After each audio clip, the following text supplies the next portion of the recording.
Oui, Macha Meryl, dites-nous en quoi la bataille d'Odessa est emblématique et si cette ville tombait, en quoi ce serait une catastrophe supplémentaire, peut-être une étape supplémentaire, dites-vous, dans la guerre voulue par Poutine.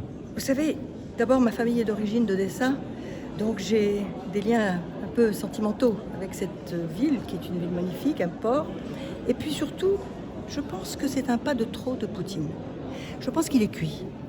Je pense que ça, dans la Russie même, on commence à comprendre que c'était une ligne rouge qui ne devait pas passer. Ça et Kiev aussi, parce que c'est vrai que Kiev est le berceau de la Russie.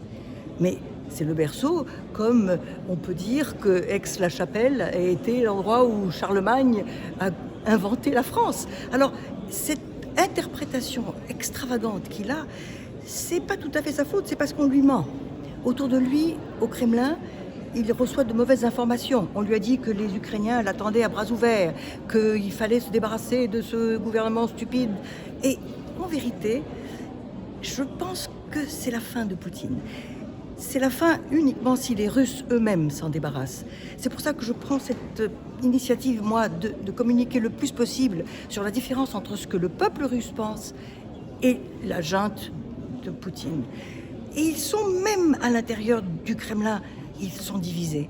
Donc, il faut espérer de toutes nos forces que cette guerre va finalement crever un abcès et va nous débarrasser de Poutine. Alors maintenant, il faut peut-être lui sauver la face, je sais pas, lui donner un passeport pour aller à Cuba, par exemple. Qu'est-ce que vous en pensez? Merci beaucoup. Voilà.